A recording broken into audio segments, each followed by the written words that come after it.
সাফল্যের গল্প শুনতে আমাদের সবার কাছেই ভালো লাগে এবং জীবনের সফল ব্যক্তিদের দেখে এবং তাদের সাফল্যের কথা শুনে আমাদের মাঝেও তাদের মতো সফল হওয়ার স্পৃহা জেগে ওঠে।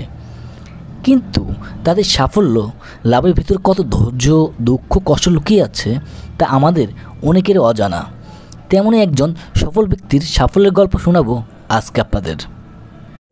জ্যাক মা নাম শুনেই মনে হয় বুঝতে পারছেন কার কথা বলছি। হ্যাঁ, আলিবাবার প্রতিষ্ঠাতা জ্যাক মা। চীনের ব্যবসায়ী আলিবাবার প্রতিষ্ঠাতা জ্যাক মা সারা পৃথিবীর ব্যবসায়ী উদ্যোক্তাদের কাছে এক অনুপ্রেরণার নাম, আদর্শের নাম। প্রশ্ন হলো, জ্যাক মা কি রাতারাতি সফল হয়েছেন? না, রাতারাতি সফল হননি তিনি। তার সফলতার পেছনে রয়েছে ব্যর্থতার করুণ কাহিনী।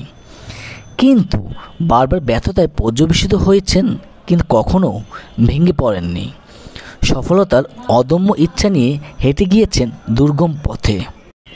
চীনের জাতীয় কলেজে ভর্তির জন্য উত্তীর্ণ হতে সময় লেগেছে 3 বছর। যেখানে বছরে মাত্র একবার সুযোগ দেওয়া হয়, সেখানে জ্যাক মার লেগেছে 3য় চান্স। হার্ভার্ডে ভর্তির জন্য আবেদন করেছেন 10 বার, কিন্তু প্রতিবারই তাকে প্রত্যাখ্যাত হতে হয়েছে।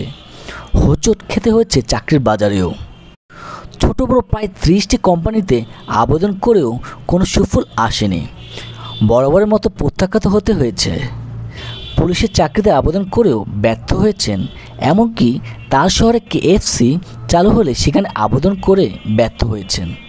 আলিবাবার সফলতার আগে আরও 2টো উদ্যোগে খুব খারাপভাবে ব্যর্থ হন, তবু তিনি হার ছাড়েননি। সফলতার স্বপ্ন দেখেছেন দিনের পর দিন। তাই তো আলিবাবা বর্তমানে business to business, business to customer, customer to customer service দেওয়া কয়েকশত মিলিয়ন ডলারের কোম্পানিতে পরিণত হয়েছে। ফোর্বসের রিয়েল টাইম নেট ওয়ার্থ এর হিসাব অনুযায়ী জ্যাক মার বর্তমান সম্পত্তির পরিমাণ প্রায় 34 বিলিয়ন ডলার। আজকের জন্য এই সফলতার গল্প এখানেই সমাপ্তি। নতুন কোনো ব্যক্তির সফলতার গল্প নিয়ে দেখা হবে পরবর্তী ভিডিওতে। ধন্যবাদ।